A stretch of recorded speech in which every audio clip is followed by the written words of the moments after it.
अगर मैं आपसे कहूं कि एक कंपनी ने 5 साल तक 15 लाख करोड़ का झूठा रेवेन्यू दिखाया और किसी को भनक तक नहीं लगी, तो आप कहोगे कि यार ये तो किसी फिल्म की कहानी लग रही है। लेकिन ये सच है, और ये सच किसी सीबीआई रेड से सामने नहीं आया, किसी विसल ब्लोअर ने नहीं बताया, किसी जर्नलिस्ट ने नहीं खोदा। एक आम शेयर होल्डर ने सेबी को एक ईमेल भेजी, बस। और उसी ईमेल ने उस पूरी इमारत को हिला दिया जो 5 साल से खड़ी थी। तो सवाल ये नहीं है कि ये स्कैम कैसे हुआ, सवाल ये है कि हमारा सिस्टम इसे होने देता क्यों है। राजेश एक्सपोर्ट्स बैंगलोर की एक गोल्ड ज्वेलरी कंपनी, बाहर से देखो तो एक सफलता की कहानी लगती है। राजेश और प्रशांत मेहता ने 1988 में फैमिली बिजनेस ज्वाइन किया, धीरे धीरे बढ़ते रहे और 1995 में स्टॉक मार्केट पर लिस्टेड हुए। और फिर 2015 में एक ऐसी डील की जिसने सबको चौंका दिया।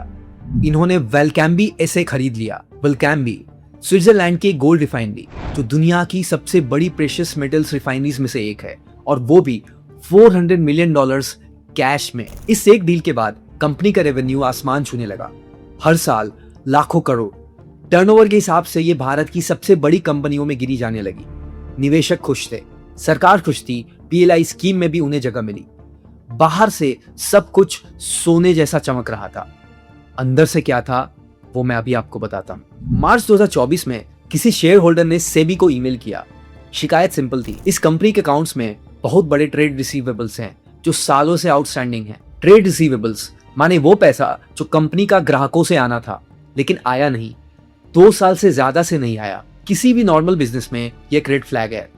या तो ग्राहक ने पैसे नहीं दिए या कोई डील असली थी ही नहीं। सेबी ने जांच शुरू की, फॉरेंसिक ऑडिटर बीडीओ इंडिया को लगाया, और यहां से जो निकला वो सबने सोचा भी नहीं था। कंपनी का 97 to 99% रेवेन्यू विदेशी सब्सिडियरी से आता था, मुख्य रूप से वेलकैम्बी एसए स्विट्जरलैंड से। अब इसमें अपने आप में कोई दिक्कत तो नहीं थी, ग्लोबल कंपनी है, स्विस सब्सिडियरी है, रेवेन्यू वहां से आएगा, ये तो नॉर्मल है। लेकिन सेबी के फॉरेंसिक ऑडिटर्स ने जब वेलकैम्बी के स्विस अकाउंट्स खंगाले तो होश उड़ गए। जहां राजेश एक्सपोर्ट्स अपने कंसोलिडेटेड अकाउंट्स में फाइनेंशियल ईयर्स 21 से 25 तक वेलकैम्बी से 15.15 लाख करोड़ का रेवेन्यू दिखा रही थी, वेलकैम्बी के खुद के ऑडिटेड अकाउंट्स में उसी दौरान नेग्लिजिबल रेवेन्यू था। यानी 15.15 लाख करोड़ रुपीस, जो कुल सब्सिडियरी रेवेन्यू का 99.8% था, वो कहीं से वेरीफाई हो ही नहीं पाया। सेबी ने अपने 109 पन्नों के ऑर्डर में लिखा कि ये आंकड़े अविश्वसनीय और अनसुने। लेकिन रुको,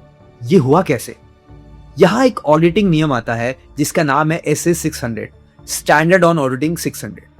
इसे ऐसे समझे, मान लें कि एक टीचर को एक स्टूडेंट को फाइनल एग्जाम में ग्रेड देना है, लेकिन वो टीचर स्टूडेंट का पेपर खुद चेक करने के बजाय किसी दूसरे स्कूल के टीचर को फोन करता है, भाई ये स्टूडेंट कैसा है?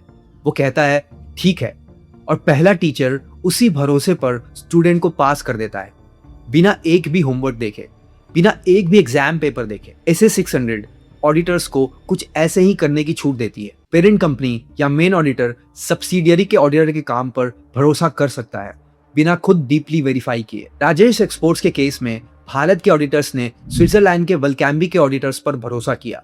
कागजों पर सब ठीक लगा, लेकिन जब सेबी ने खुद जाकर वेलकैम्बी के स्विस अकाउंट्स देखे तो नंबर्स मैच नहीं हुए। जब एक कंपनी का 99% रेवेन्यू एक ही सब्सिडियरी से आ रहा हो, तो क्या आपकी जिम्मेवारी नहीं है कि खुद जाकर वेरीफाई करें? कागज पर साइन करने से पहले सेबी ने और भी चीजें निकाली। Affluence shares and stocks private limited नाम की एक कंपनी के साथ 11,487 करोड़ रुपए की सेल्स और 11,488 करोड़ रुपए की परचेजेस दिखाई गई थी। ये राजेश एक्सपोर्ट्स की कुल स्टैंडअलोन सेल्स का करीब 66% था। सेबी ने अफ्लुएंस से पूछा, अफ्लुएंस ने साफ कह दिया, हमारा राजेश एक्सपोर्ट्स के साथ ऐसा कोई बिजनेस था ही नहीं। सेबी का आरोप है कि ये transactions actually promoter Rajesh Mehta के पर्सनल गोल्ड डेरिवेटिव ट्रेड्स थे, जिन्हें कंपनी की बुक्स में सेल्स के रूप में दर्ज कर दिया गया। इसके अलावा बैंक रिकॉर्ड्स में 339 करोड़ रुपीस डायरेक्टली राजेश मेहता के पर्सनल अकाउंट्स में ट्रांसफर दिखे, बिना किसी अप्रूवल के, बिना किसी डिस्क्लोजर के। और जब सेबी ने रिकॉर्ड्स मांगे, कंपनी ने दिए ही नहीं। बार बार रिक्वेस्ट की, customer wise sales data, vendor records, subsidiary financials, accounting system access. कुछ रिक्वेस्ट का जवाब आया ही नहीं, कुछ का पार्शियली आया। कंपनी ने एक आर्गुमेंट दिया, स्विट्जरलैंड के डेटा प्रोटेक्शन लॉज के तहत वेलकैम्बी के रिकॉर्ड्स शेयर नहीं हो सकते। सेबी ने उसी ऑर्डर में जवाब दिया, Swiss data protection law natural persons के लिए है, कंपनीज के लिए नहीं। और एक Indian listed company Swiss privacy laws की आड़ में इंडियन रेगुलेटर्स को रिकॉर्ड्स देने से बच नहीं सकती। और अब सबसे जरूरी बात, LIC यानी life India corporation of India March 2026 तक इस कंपनी में 10.8% स्टेक लेकर बैठी थी।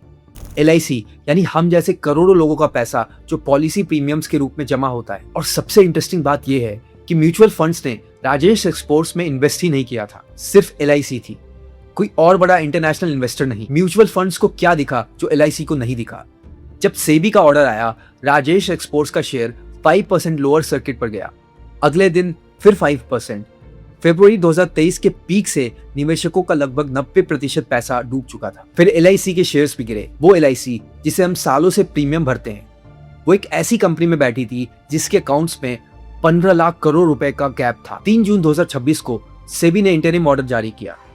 राजेश मेहता को सिक्योरिटीज मार्केट में डीलिंग से रोक दिया गया।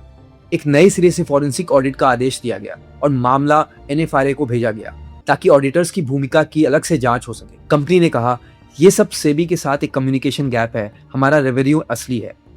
जांच अभी भी चल रहा है, फाइनल वर्डिक्ट अभी तक नहीं आया है as on the date of recording this video.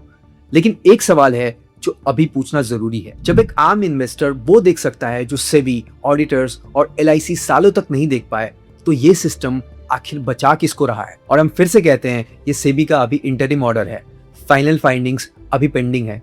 Company ने अभी सभी आरोपों से इनकार किया है और जैसे जैसे ये वीडियो आप तक आया होगा, हो सकता हो और भी कुछ फैक्ट्स अपडेट होते रहे होंगे। हमारे कमेंट सेक्शन में बताइए कि क्या आप इस विषय पर एक और अपडेटेड वीडियो चाहेंगे। Please like, share, subscribe. जल्दी मिलेंगे अगले वीडियो के साथ, तब तक के लिए पीस आउट।